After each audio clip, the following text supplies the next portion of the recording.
So, isang magandang gabi sa inyong ating mga taga-subaybay. So, ngayong gabi, isa na namang kwento sa Pinoy Horror True Stories. Magandang gabi sa inyong lahat. Ako, si Tito John, at ang kwento na ibabahagi ko ay galing sa isa nating subscriber. Ito ang kwento ni Tita Elena. So, 15 years na siyang nagtrabaho bilang DH sa Middle East. Ang mangyayari sa kanya is nais niyang lumipat sa Hong Kong. Kaya nag-resign na siya bilang DH sa Dubai.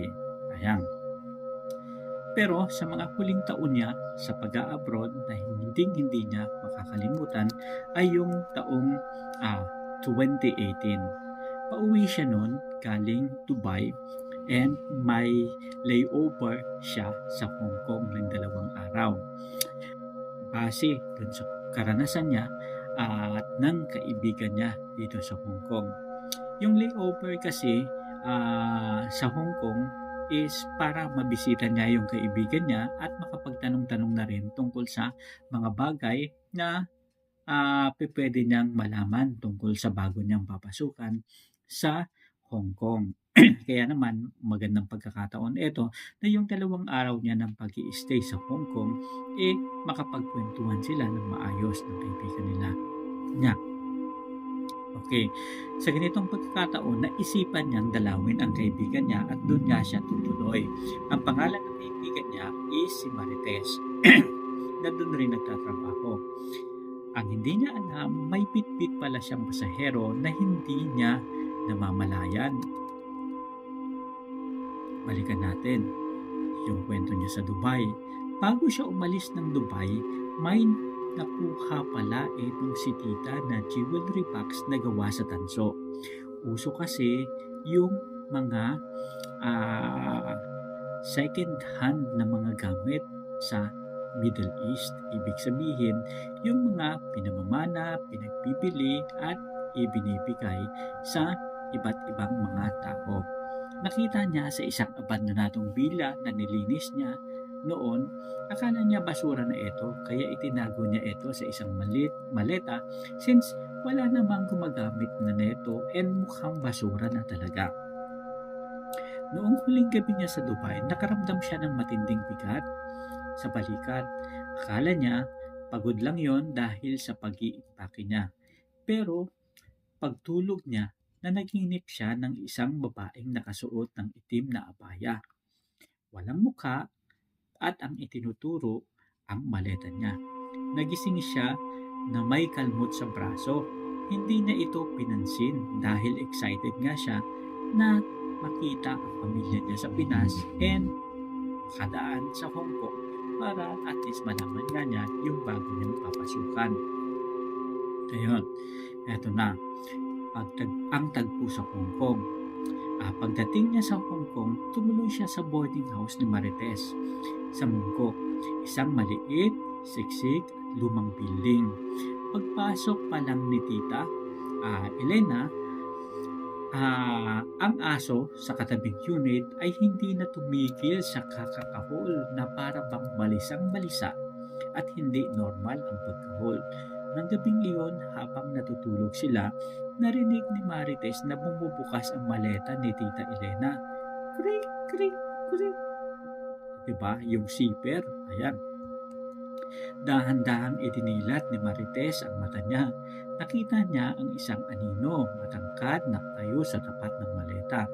Akala niya si Tita Elena ang nag-aayos ng gamit. Pero nang tinignan niya, nasa higaan at katabi niya rin yon. Ganun pala si Tita Elena at mahimbing natutulog. Ngayon naisip niya, sino ba yon? Ang anino ay dahan-dahang humarap kay Marites. Wala itong mukha pero ramdam niya ang titig nito. Ang nakakatakot, ang amoy ng kwarto ay biglang naging amoy tuyong lupa o wood, isang uri ng pabango sa Middle East. Karaniwan itong kukuha sa mga puno ng agarwood na matatagpuan sa gitnang silangang Asya. Kasama na dyan yung Pilipinas at nagkakahalaga ito ng milyon-milyon. Ibig sabihin yung amoy nito na parang insenso na mabango at mahalimuyak sa pang-amoy ay talagang nakakaakit, at ito yung normal na ginagamit na pabango sa bahay at pabango panghalo sa perfume ng mga Arabo.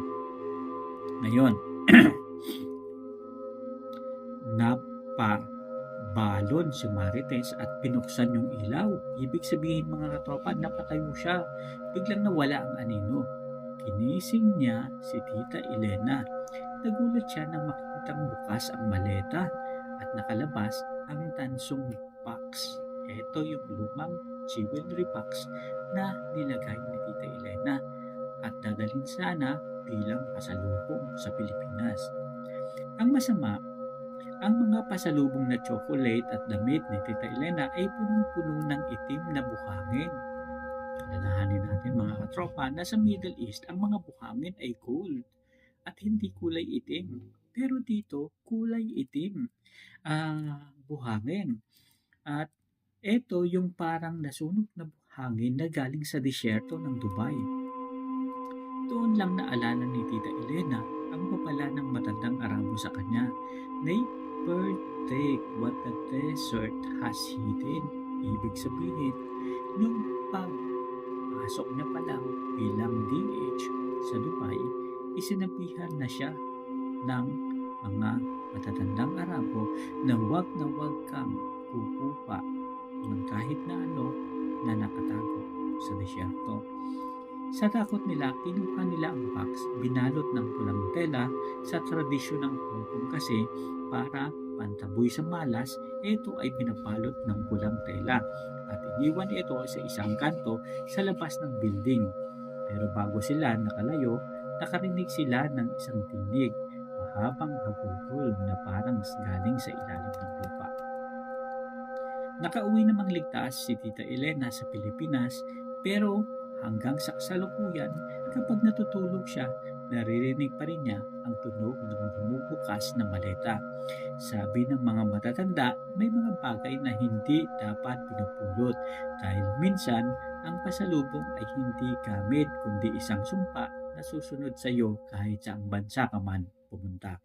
Kayo, mga katropa, may napulot na ba kayo galing sa ibang bansa at pinagsisisihan ninyo? I-comment nyo naman sa baba at i-share pangalan ninyo at ang kwento ninyo para naman maibahagi rin natin sa mga taga-subaybay natin sa iba't ibang panig ng mundo at dito sa Pilipinas. Isang magandang gabi at abangan nyo susunod nating kwento, mga katropa. Nakakatakot, nakakahindi, pero kaabang pa. Hanggang sa muli, maraming salamat.